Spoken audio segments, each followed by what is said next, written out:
चर्चा करायची नाहीये. राहू दे अरे तुम्हाला तर लवकरच सांगितले मला.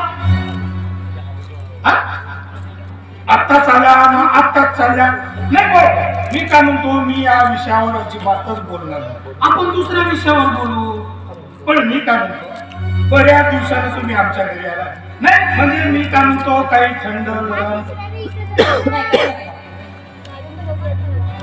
आता तुमच्या जवळ अजिबातच वेळ नाही. मग डायरेक्ट विषयाला सुरुवात करतो ना. नाही म्हणजे तो आपला डॉक्टर रवीची कोर्टात केस आहे आणि ते केस तुम्ही चांगली वाचली असं. वकील आहे मी. आणि आता कोर्टात मला वादविवाद करावाच लागेल. वाचली पहा बरं, खाण्याचा तो डॉक्टर लोकांचा जीव वाचवणं त्याचं काम आहे. एवढ्या ठामपणे तुम्ही कसं काय सांगू शकता? पोलीस त्याला अटक करून घेऊन गेले ना. बरोबर, पोलीस त्यांना अटक करून घेऊन गेले. वाचली आणि ती केस वाचत असताना सत्यता काय आहे हेही जाणून म्हणतो बा. आणि बऱ्याच गोष्टी माझ्या लक्षातही आल्या. म्हणूनच म्हणतो बा, त्याला कठोरातली कठोर शिक्षा झाली पाहिजे. त्याचा काही दोष नसताना सुद्धा तुम्ही सरकारी वकील आहात का ते आरोपीचे वकील? मी सत्याला न्याय मिळवून देणारे वकील आहे. बरोबर आहे, बरोबर आहे वकील साहेब. तुझ्या या सत्यवादी हेकेखोरपणाची कल्पना तुझ्या नवऱ्याला आधीच दिली होती मला. आणि त्यासाठीच मी तुम्हाला इकडे बोलवतो. हे बघ, सत्य काही असो, पण उद्या कोर्टात तेच होईल जे मी तुम्हाला सांगतो. तुम्ही सांगा आणि मी करावं. तुकडा फेकला की कुत्र्याप्रमाणे तुझ्या मागे मागे शेपूट हलवीत फिरणाऱ्या माझ्या नवऱ्याप्रमाणे तू मला समजू नकोस. खबरदार, एकी नावाने मला बोलवायचं नाही. बोलायचं असेल तर ऍडव्होकेट माधवी मॅडम बोलायचा. अण्णा, कोण आहेस कोण तू? कोण आहेस तू? आमदार. 200 कार्यकर्त्याच्या बळावर या निरागस जनतेच्या पुढ्यात नोटाचे बंडल फेकून अशिक्षित असून सुद्धा तू एक आमदार झाला. कदाचित उद्या मंत्री होशील, पण कायद्याचा अभ्यास करून, कायद्याचं शिक्षण घेऊन, कायद्याची परीक्षा देऊन LLB ची डिग्री फर्स्ट क्लास मध्ये मिळवणं तुझी औकात नाही आहे. वकील साहेब, मेरी औकात का तुझे पता ही नहीं है. अरे आमदार दामले मी उद्याचा मंत्री. तुझ्या माहितीसाठी एक सांगतो, 4 पुस्तक वाचण्याची गरज आमच्या सारख्या माणसाला नसेल.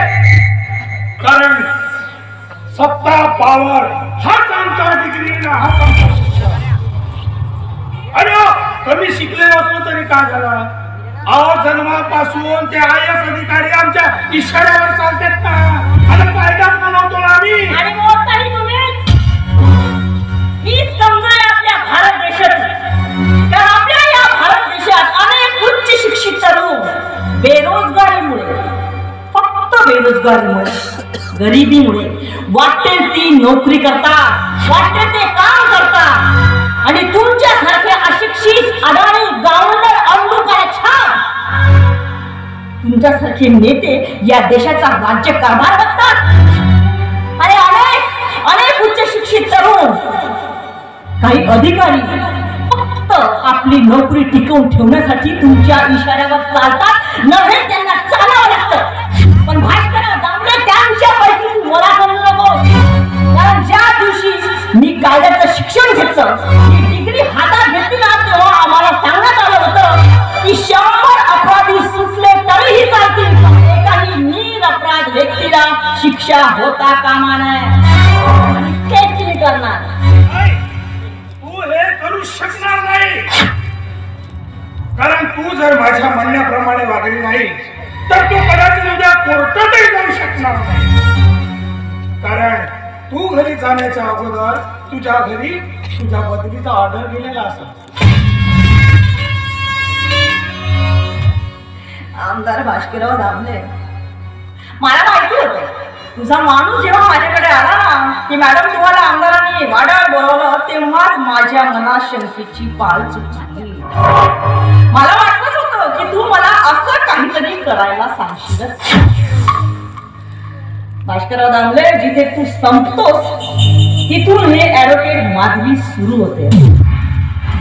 आणि म्हणूनच आज सकाळी जाऊन मी माझ्या सरकारी वकिली पदाचा राजीनामा दिला. मी उद्या कोर्टात उभी तर राहील, पण सरकारी वकील म्हणून नाही. मी उद्या कोर्टात उभी राहील डॉक्टर रवीची वकील म्हणून. आणि या जगासमोर आणि तुमच्यासारख्या पांढरपेशी लोकांचं खरं काळं रूप. And you get that. See you soon. English मध्ये बोलायची चालत होती. त्या इंग्लिशचे शब्द सगळे माझ्या डोक्यावर जातात ना. पण वकील साहेबा, ह्या आमदार भास्करराव दामले तू अजून पूर्णपणे ओळखलीच नाही. अरे आमदार भास्करराव दामले नाव आहे माझं. अरे कुणाचं नाक दाबल्यावर पाणी कुठून काढायचं हे चांगल्याला माहित आहे मला. कारण रोजच खेळतो ना बुद्धिबळाचा खेळ. आम्ही कधी काळ्या गोट्यासोबत तर कधी पांढऱ्या गोट्यासोबत ते एकटाच उभे राहून. आणि हे तुमचे हत्ती घोडे वजीर प्यादे, अरे आम्हीच हक्कलतो ना. अरे तू कोण लागून गेलीस? कोण लागून गेलीस? अरे जनसामान्यामधला एक